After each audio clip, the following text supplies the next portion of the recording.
सभी को ओम शांति। आज है 24 दिसंबर 2023।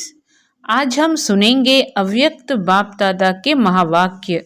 रिवाइज कोर्स में आप सुन रहे हैं 3 अप्रैल 1997 की वाणी, 3 अप्रैल 1997 की वाणी। अभी आप सुनेंगे वाणी का सार। पुराने संस्कारों को खत्म कर अपने निजी संस्कार धारण करने वाले एवर रेडी बनो। पुराने संस्कारों को खत्म कर अपने निजी संस्कार धारण करने वाले एवर रेडी बनो। आज बाप दादा अपने चारों ओर से विश्व के बाप के लव में लवलीन और लकी बच्चों को देख रहे हैं। बाप दादा चारों ओर से किन बच्चों को देख रहे हैं? विश्व के बाप के लव में लवलीन और लकी बच्चों को देख रहे हैं। हर एक बच्चे के भाग्य पर बाप को भी नाज है कि मेरे बच्चे वर्तमान समय इतने महान हैं, जो सारे कल्प में, चाहे देवता स्वरूप में, चाहे धर्म नेताओं के स्वरूप में, चाहे महात्माओं के रूप में, चाहे पदमपति आत्माओं के रूप में, किसी का भी इतना भाग्य नहीं है जितना आप ब्राह्मणों का भाग्य है। तो अपने ऐसे श्रेष्ठ भाग्य को सदा स्मृति में रखते हो, सदा यह अनहद गीत मन में गाते रहते हो कि वाह भाग्य विधाता बाप और वाह मुझ श्रेष्ठ आत्मा का भाग्य। यह भाग्य का गीत सदा ऑटोमेटिक बजता रहता है।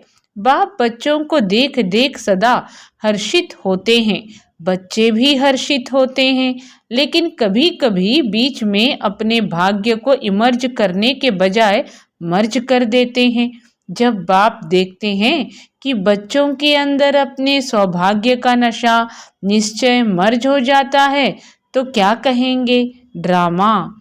लेकिन बाप दादा सभी बच्चों को सदा ही भाग्य के स्मृति स्वरूप देखने चाहते हैं। बाप दादा क्या चाहते हैं? सभी बच्चों को सदा ही भाग्य के स्मृति स्वरूप देखने चाहते हैं। आप भी सभी चाहते यही हैं, लेकिन बीच में आ जाता है। किसी से भी पूछो तो सब बच्चे यही लक्ष्य रख करके चल रहे हैं कि मुझे बाप समान बनना है। क्या समझा रहे हैं बाबा? कि लेकिन बाप दादा सभी बच्चों को सदा ही भाग्य के स्मृति स्वरूप देखने चाहते हैं। आप भी सभी चाहते यही हैं, लेकिन बीच में आ जाता है। किसी से भी पूछो तो सब बच्चे यही लक्ष्य रख करके चल रहे हैं कि मुझे बाप समान बनना ही है। लक्ष्य बहुत अच्छा है, जब लक्ष्य श्रेष्ठ है, बहुत अच्छा है, फिर कभी इमर्ज रूप कभी मर्ज रूप क्यों? कारण क्या? बाप दादा से इतने अच्छे अच्छे वायदे भी करते हैं, रूरिहान भी करते हैं, फिर भी लक्ष्य और लक्षण में अंतर क्यों? तो बाप दादा ने रिजल्ट में देखा कि कारण क्या है। वैसे तो आप सब जानते हैं, नई बात नहीं है, फिर भी बाप दादा रिवाइज कराते हैं। बाप दादा ने देखा 3 बातें हैं। तो बाप दादा ने क्या देखा? बाप दादा ने देखा 3 बातें हैं। एक है सोचना, संकल्प करना, दूसरा है बोलना, वर्णन करना, और तीसरा है कर्म में, प्रैक्टिकल अनुभव में और चलन में लाना, कर्म में लाना। तो तीनों का समान बैलेंस कम है। जब बैलेंस होता है तो निश्चय और नशा इमर्ज होता है। तो तीनों का समान बैलेंस कम है। जब बैलेंस होता है तो निश्चय और नशा इमर्ज होता है, और जब बैलेंस कम है तो निश्चय और नशा मर्ज हो जाता है। रिजल्ट में देखा गया कि सोचने की गति बहुत अच्छी भी है और फास्ट भी है। बोलने में रफ्तार और नशा वह भी 75% ठीक है। बोलने में मेजॉरिटी होशियार भी हैं, लेकिन प्रैक्टिकल चलन में लाने में टोटल मार्क्स कम हैं।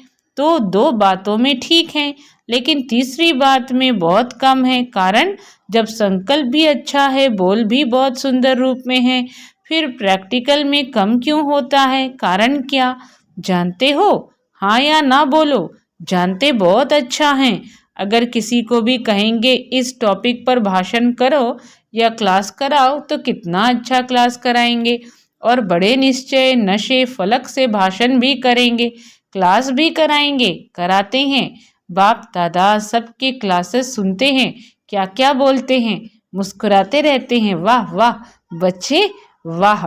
मूल बात है बाप दादा ने पहले भी सुनाया है, यह रिवाइज कोर्स चल रहा है।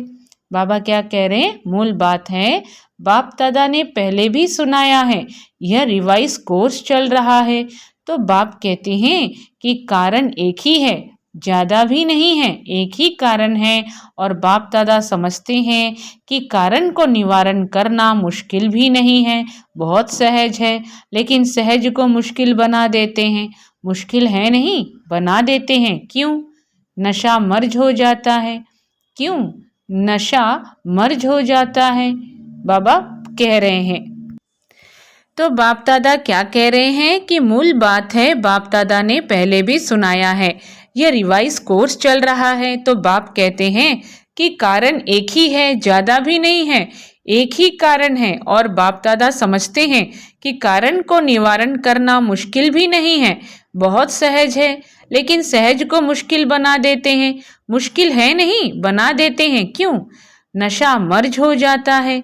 एक ही कारण है, जो भी धारणा की बातें सुनते हो, करते भी हो, चाहे शक्तियों के रूप में चाहे गुणों के रूप में, धारणा की बातें बहुत अच्छी अच्छी करते हो, इतनी अच्छी करते हो जो सुनने वाले चाहे अज्ञानी चाहे ज्ञानी सुनकर बहुत अच्छा कहकर खूब तालियां बजाते हैं, बहुत अच्छा कहा। लेकिन कितने बार लेकिन आया? बाप दादा ने कहा कि एक ही कारण है, जो भी धारणा की बातें सुनते हो, करते भी हो, चाहे शक्तियों के रूप में चाहे गुणों के रूप में, धारणा की बातें बहुत अच्छी अच्छी करते हो, इतनी अच्छी करते हो जो सुनने वाले चाहे अज्ञानी चाहे ज्ञानी सुनकर बहुत अच्छा कहकर खूब तालियां बजाते हैं, बहुत अच्छा कहा। लेकिन कितने बार लेकिन आया? यह लेकिन ही विघ्न डाल देता है। लेकिन शब्द समाप्त होना अर्थात बाप समान समीप आना, और बाप के समीप आना अर्थात समय को समीप लाना। लेकिन अभी तक लेकिन शब्द कहना पड़ता है, बाप को अच्छा नहीं लगता, लेकिन कहना ही पड़ता है। तो कारण क्या? जो भी कहते हो धारण भी करते हो, धारणा के रूप से धारण करते हो, और वह धारणा किसकी थोड़ा समय किसकी ज्यादा समय भी चलती है, लेकिन धारणा प्रैक्टिकल में सदा बढ़ती चले। उसके लिए यही मुख्य बात है कि जैसे द्वापर से लेकर अंतिम जन्म तक जो भी अवगुण व कमजोरियां हैं, उसकी धारणा संस्कार रूप में बन गई है, और संस्कार बनने के कारण मेहनत नहीं करना पड़ता, छोड़ना भी चाहते हैं, अच्छा नहीं लगता है, फिर भी कहते हैं क्या करें, मेरा संस्कार ऐसा है। आप बुरा नहीं मानना, मेरा संस्कार ऐसा है। संस्कार बना कैसे? बनाया तभी तो बनाना। बाबा हम सभी बच्चों को आज समझा रहे हैं कि कोई भी बात जो हम बार बार रिपीट करते हैं वह संस्कार बन जाता है। तो संस्कार बना कैसे? बनाया तभी तो बनाना। तो जब द्वापर से यह उल्टे संस्कार बन गए, जिससे आप समय पर मजबूर भी होते हो, फिर भी कहते हो क्या करें, संस्कार है, तो संस्कार सहज न चाहते हुए भी प्रैक्टिकल में आ जाते हैं ना। किसी को क्रोध आ जाता है, थोड़े समय के बाद कहते हैं आप बुरा नहीं मानना, मेरा संस्कार है। क्रोध को संस्कार बनाया, अवगुण को संस्कार बनाया, और गुणों को संस्कार क्यों नहीं बनाया? जैसे क्रोध अज्ञान की शक्ति है और ज्ञान की शक्ति शांति है, सहन शक्ति है। तो अज्ञान की शक्ति क्रोध को बहुत अच्छी तरह से संस्कार बना लिया है, अज्ञान की शक्ति क्रोध को बहुत अच्छी तरह से संस्कार बना लिया है। किसको अच्छी तरह से बना लिया है? अज्ञान की शक्ति क्रोध को, और यूज भी करते रहते हो, फिर माफी भी लेते रहते हो, माफ कर देना, आगे से नहीं होगा, और आगे और ज्यादा होता है, कारण क्योंकि संस्कार बना दिया है। तो बाप दादा एक ही बात बच्चों को बार बार सुनाते हैं कि अभी हर गुण को, हर ज्ञान की बात को संस्कार रूप में बनाओ। अभी हर गुण को, हर ज्ञान की बात को संस्कार रूप में बनाओ। ब्राह्मण आत्माओं के निजी संस्कार कौन से हैं? क्रोध या सहन शक्ति? कौन सा है? सहन शक्ति, शांति की शक्ति, यह है ना। तो अवगुणों को तो सहज ही संस्कार बना दिया, कूट कूट कर अंदर डाल दिया है, जो न चाहते भी निकलता रहता है। ऐसे हर गुण को अंदर कूट कूट कर संस्कार बनाओ। मेरा निजी संस्कार कौन सा है, यह सदा याद रखो। वह तो रावण की जायदाद संस्कार बना दिया, पराये माल को अपना बना लिया। अब बाप के खजाने को अपना बनाओ। रावण की चीज को संभाल कर रखा है। क्या कह रहे हैं बाबा कि पराई चीज को अपना बना लिया है। अब बाप के खजाने को अपना बनाओ। रावण की चीज को संभाल कर रखा है और बाप की चीज को गुम कर देते हो, क्यों? रावण से प्यार है। रावण अच्छा लगता है या बाप अच्छा लगता है? कहेंगे तो सभी बाप अच्छा लगता है, यही मन से कह रहे हैं ना। लेकिन जो अच्छा लगता है उसकी बात निश्चय की स्याही से दिल में समा जाती है। क्या कह रहे हैं कि जिसकी भी बात अच्छी लगती है या जो अच्छा लगता है उसकी बात निश्चय की स्याही से दिल में समा जाती है।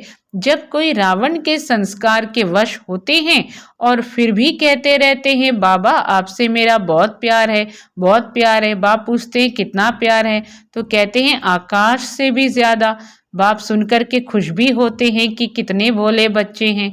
फिर भी बाप कहते हैं बाप का सभी बच्चों से वायदा है कि दिल से अगर एक बार भी मेरा बाबा बोल दिया, दिल से अगर एक बार भी मेरा बाबा बोल दिया, फिर भले बीच बीच में भूल जाते हो, फिर भले बीच बीच में भूल जाते हो, लेकिन एक बार भी दिल से बोला मेरा बाबा, तो बाप भी कहते हैं जो भी हो जैसे भी हो मेरे ही हो, ले तो जाना ही है। सिर्फ बाप चाहते हैं कि बाराती बनकर नहीं चलना, सजनी बनकर चलना। सुनकर के तो सभी बहुत खुश हो रहे हैं। अपने ऊपर हंसी भी आ रही है, अपने ऊपर हंसी भी आ रही है। अभी सुनने के समय अपने ऊपर हंसते हो ना, अपने ऊपर हंसी आती है, और जब जोश करते हो तब लाल पीले हो जाते हो। तो आज की अव्यक्त वाणी में शिव बाबा बच्चों की नब्ज को पकड़ रहे हैं और साथ ही साथ बाबा हम बच्चों को अपने ऊपर हंसी आने का कारण भी बता रहे हैं कि अभी सुनने के समय अपने ऊपर हंसते हो ना, अपने ऊपर हंसी आती है और तब जोश करते हो, और जब जोश करते हो तब लाल पीले हो जाते हो। लेकिन बाप ने रिजल्ट में देखा कि बच्चों में एक विशेषता बहुत अच्छी है। कौन सी? पवित्रता में रहना। इसके लिए कितना भी सहन करना पड़ा है, कितना भी ऑपोजिशन करने वाले सामने आए, लेकिन इस बात में 75% अच्छे हैं। कोई कोई घसिया गपोड़ा भी लगाते हैं, कोई कोई घसिया गपोड़ा भी लगाते हैं, लेकिन फिर भी 75% ने इस बात में पास होकर दिखलाया है। अब उसके बाद दूसरा सब्जेक्ट कौन सा आता है? क्रोध। देवभान तो टोटल है ही, लेकिन देखा गया है कि क्रोध की सब्जेक्ट में बहुत कम पास हैं। ऐसे समझते हैं कि शायद क्रोध कोई विकार नहीं है, यह शस्त्र है, विकार नहीं है। बाप दादा बच्चों को कह रहे हैं कि क्रोध के सब्जेक्ट में कई यही समझते हैं कि यह कोई विकार नहीं है, यह शस्त्र है, विकार नहीं है। लेकिन क्रोध ज्ञानी तो आत्मा के लिए महाशत्रु है, क्योंकि क्रोध अनेक आत्माओं के संबंध संपर्क में आने से प्रसिद्ध हो जाता है और क्रोध को देख करके बाप के नाम की बहुत ग्लानि होती है। कहने वाले यही कहते हैं, देख लिया ज्ञानी तो आत्मा बच्चों को, क्रोध के बहुत रूप हैं। एक तो महान रूप आप अच्छी तरह से जानते हो, दिखाई देता है, ये क्रोध कर रहा है। दूसरा, क्रोध का सूक्ष्म स्वरूप अंदर में ईर्ष्या, द्वेष, घृणा होती है। इस स्वरूप में जोर से बोलना या बाहर से कोई रूप नहीं दिखाई देता है। इस स्वरूप में जोर से बोलना या बाहर से कोई रूप नहीं दिखाई देता है, लेकिन जैसे बाहर क्रोध होता है तो क्रोध अग्नि रूप है ना, वह अंदर खुद भी जलता रहता है। कहते हैं कि जैसे बाहर क्रोध होता है तो क्रोध अग्नि रूप है ना, वह अंदर खुद भी जलता रहता है और दूसरे को भी जलाता है। ऐसे ईर्ष्या, द्वेष, घृणा यह जिसमें है वह इस अग्नि में अंदर ही अंदर जलता रहता है, बाहर से लाल पीला नहीं होता। लाल पीला भी फिर भी ठीक है लेकिन वह काला होता है। लाल पीला फिर भी ठीक है लेकिन वह काला होता है। तीसरा क्रोध की चतुराई का रूप भी है। वह क्या है? कहने में समझने में ऐसे समझते हैं। वह कहते हैं कि कहाँ कहाँ सीरियस होना भी पड़ता है, कहाँ कहाँ लॉ उठाना ही पड़ता है कल्याण के लिए। अभी कल्याण है या नहीं वह अपने से पूछो। क्या कह रहे हैं बाबा कि कहने में समझने में ऐसे समझते हैं। वह कहते हैं कि कहाँ कहाँ सीरियस होना ही पड़ता है, कहाँ कहाँ लॉ उठाना ही पड़ता है कल्याण के लिए। अभी कल्याण है या नहीं वह अपने से पूछो। बाप दादा ने किसी को भी अपने हाथ में लॉ कानून उठाने की छुट्टी नहीं दी है। क्या कोई मुरली में कहा है कि भले लॉ उठाओ, क्रोध नहीं करो? लॉ उठाने वाले के अंदर का रूप वही क्रोध का अंश होता है। जो निमित्त आत्माएं हैं वह भी लॉ उठाते नहीं हैं, लेकिन उन्हों को लॉ रिवाइज कराना पड़ता है। लॉ कोई भी नहीं उठा सकता, लेकिन निमित्त हैं तो बाप द्वारा बनाए हुए लॉ को रिवाइज करना पड़ता है। निमित्त बनने वालों को इतनी छुट्टी है, सबको नहीं। क्या कहा कि बाप द्वारा बनाए हुए लॉ को रिवाइज करना पड़ता है। निमित्त बनने वालों को इतनी छुट्टी है, सबको नहीं। आज बाप दादा थोड़ा ऑफिशियल शिक्षा दे रहे हैं, प्यार से उठाना, क्योंकि बाप दादा बच्चों के लिखे हुए किए हुए वायदे देखकर सुनकर मुस्कुराते रहते हैं। अभी बाप दादा ने जो सुनाया कि हर गुण को निजी संस्कार बनाओ, अंडरलाइन किया, तो अभी से यह कहना कि शांत स्वरूप में रहना, सहनशील बनना, यह तो मेरा संस्कार बन गया है। फिर बाप दादा जब मिलन मनाने आए तो इसे अपना निजी संस्कार बनाकर बाप दादा के आगे इन 5-6 मास में दिखाना, इसलिए आज रिजल्ट सुना रहे हैं। क्या कह रहे हैं बाबा कि अभी बाप दादा ने जो सुनाया कि हर गुण को निजी संस्कार बनाओ, अंडरलाइन किया, तो अभी से यह कहना कि शांत स्वरूप में रहना, सहनशील बनना, यह तो मेरा संस्कार बन गया है। फिर बाप दादा जब मिलन मनाने आए तो इसे अपना निजी संस्कार बनाकर बाप दादा के आगे इन 5-6 मास में दिखाना, इसलिए आज रिजल्ट सुना रहे हैं। क्रोध की रिपोर्ट बहुत आती है, छोटा बड़ा भिन्न भिन्न रूप से क्रोध करते हैं। अभी बाप दादा ज़्यादा नहीं खोलते हैं, लेकिन कहानियाँ बहुत मज़े की हैं, इसलिए आज से क्रोध को क्या करेंगे, विदाई देंगे। सभी ने ताली बजाई। देखो, ताली बजाना बहुत सहज है, लेकिन क्रोध की ताली नहीं बजे। बाप दादा अभी यह बार बार सुनने नहीं चाहते हैं, फिर भी रहम पड़ता है तो सुन लेते हैं। तो अब से यह नहीं कहना कि बाबा वायदा तो किया लेकिन फिर आ गया, क्या करें, चाहते नहीं हैं, आ जाता है। आप ही माया को समझा दो, क्रोध को समझा दो, तो यह पुरुषार्थ भी बाप करे और प्रारब्ध बच्चे लेंगे, यह भी मेहनत बाप करे।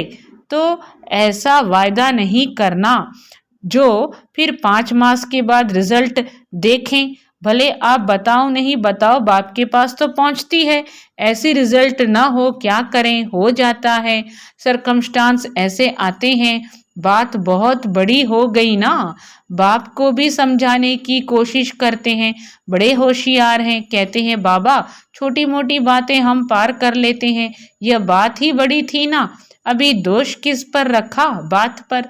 और बात क्या करती है, आई और गई। 5000 वर्ष के बाद फिर बात आएगी। जो 5000 वर्ष के बाद बात आनी है उस पर दोष रख देते हैं। ऐसे नहीं करना, क्या करूं, यह संकल्प में भी नहीं लाना। बाप दादा क्रोध के लिए क्यों विशेष कह रहा है, क्योंकि अगर क्रोध को आपने विदाई दे दी तो इसमें लोभ, इच्छा सब आ जाता। लोभ सिर्फ पैसे और खाने का नहीं होता है, भिन्न भिन्न प्रकार की, चाहे ज्ञान की चाहे अज्ञान की कोई भी इच्छा, यह भी लोभ है। तो क्रोध को खत्म करने से लोभ स्वतः खत्म हो जाएगा। क्रोध को खत्म करने से लोभ स्वतः खत्म हो जाएगा, अहंकार भी खत्म हो जाएगा। अभिमान आता है ना, मैं बड़ा, मैं समझदार, मैं जानता हूँ, ये क्या अपने को समझते हैं, तब क्रोध आता है तो अभिमान और लोभ यह भी साथ साथ विदाई ले लेंगे। इसलिए बाप दादा विशेष लोभ के लिए न कह करके क्रोध को अंडरलाइन करा रहा है। क्या कह रहे हैं बाबा कि मैं बड़ा, मैं समझदार, मैं जानता हूँ, ये क्या अपने को समझते हैं, तब क्रोध आता है तो अभिमान और लोभ यह भी साथ साथ विदाई ले लेंगे। इसलिए बाप दादा विशेष लोभ के लिए न कह करके क्रोध को अंडरलाइन करा रहे हैं। तो संस्कार बनाएंगे। अभी सब हाथ उठाओ और सबका फोटो निकालो। सबने हाथ उठाया। अभी थोड़ी सी मुबारक देते हैं, बहुत नहीं। और जब फिर से रिजल्ट देखेंगे फिर वतन के देवताएं भी, बहुत नहीं। और जब फिर से रिजल्ट देखेंगे फिर वतन के देवताएं भी, स्वर्ग के देवताएं भी आपके ऊपर वाह वाह के पुष्प गिराएंगे। क्या कह रहे हैं कि अंडरलाइन करा रहे हैं क्रोध पर, तो संस्कार बनाएंगे। अभी सब हाथ उठाओ और सबका फोटो निकालो। सबने हाथ उठाया। अभी थोड़ी सी मुबारक देते हैं, बहुत नहीं।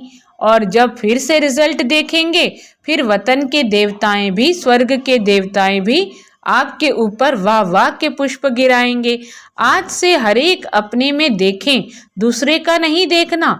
दूसरे की यह बातें देखने के लिए मन की आंख बंद करना, यह आंखें तो बंद कर नहीं सकते ना, लेकिन मन की आंखें बंद करना, दूसरा करता है या तीसरा करता है, मुझे नहीं देखना है। बाप इतना भी फोर्स देकर कहते हैं कि अगर कोई विरला महारथी भी कोई ऐसी कमजोरी करे तो भी देखने के लिए और सुनने के लिए मन को अंतर्मुखी बनाना। कोई विरला महारथी भी कोई ऐसी कमजोरी करे तो भी देखने के लिए और सुनने के लिए मन को अंतर्मुखी बनाना।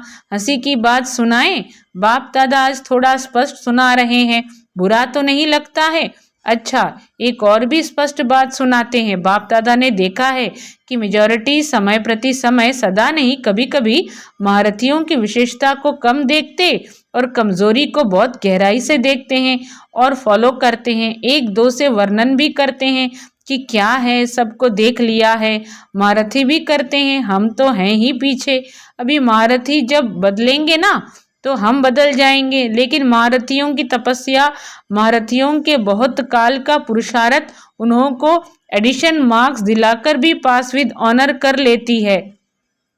क्या कह रहे हैं बाबा कि लेकिन महारथियों की तपस्या, महारथियों के बहुत काल का पुरुषार्थ उन्हों को एडिशन मार्क्स दिलाकर भी पास विद ऑनर कर लेती है। अभी इसी इंतजार में रहेंगे कि महारथी बदलेंगे तो हम बदलेंगे तो धोखा खा लेंगे। इसलिए मन को अंतर्मुखी बनाओ, समझा। यह भी बाप दादा बहुत सुनते हैं। देख लिया। हमारी भी तो आंखें हैं ना, हमारे भी तो कान है ना, हमारी भी तो आंखें हैं ना, हमारे भी तो कान है ना, हम भी बहुत सुनते हैं। लेकिन महारथियों से इस बात में रीस नहीं करना। अच्छाई की रीस करो, बुराई की रीस नहीं करो, नहीं तो धोखा खा लेंगे। बाप को तरस पड़ता है क्योंकि महारथियों का फाउंडेशन निश्चय अटूट अचल है। उसकी दुआएं एक्स्ट्रा महारथियों को मिलती हैं। महारथियों का जो फाउंडेशन है वो निश्चय अटूट अचल है, उसकी दुआएं एक्स्ट्रा महारथियों को मिलती हैं। इसलिए कभी भी मन की आंख को इस बात के लिए नहीं खोलना, बंद रखो। सुनने के बजाय मन को अंतर्मुखी रखो, समझा। चारों ओर के सर्व बाप दादा के लवलीन आत्माएं, सर्व बाप के सेवाधारी आत्माएं, सर्व सहज पुरुषार्थ को अपनाने वाली श्रेष्ठ आत्माएं, सदा बाप समान बनने के लक्ष्य और लक्षण को समान बनाने वाली बाप के समीप आत्माओं को बाप दादा का बहुत बहुत याद प्यार और नमस्ते। और हम रूहानी बच्चों की, रूहानी माता पिता बाप दादा को भी याद प्यार और नमस्ते। वरदान, सबको अमर ज्ञान दे, अकाले मृत्यु के भय से छुड़ाने वाले शक्तिशाली सेवाधारी भव। क्या कह रहे हैं वरदान में? सबको अमर ज्ञान दे, अकाले मृत्यु के भय से छुड़ाने वाले, शक्तिशाली सेवाधारी भव। विस्तार में, दुनिया में आजकल अकाले मृत्यु का ही डर है। डर से खा भी रहे हैं, चल भी रहे हैं, सो भी रहे हैं।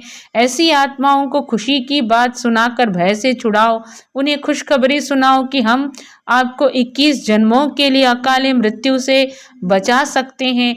हर आत्मा को अमर ज्ञान दे, अमर बनाओ, जिससे वे जन्म जन्म के लिए अकाले मृत्यु से बच जाएं। ऐसे अपने शांति और सुख के वाइब्रेशन से लोगों को सुख चैन की अनुभूति कराने वाले शक्तिशाली सेवाधारी बनो।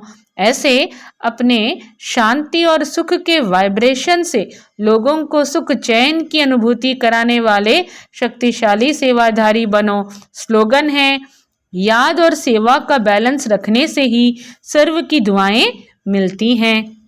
अच्छा, ओम शांति।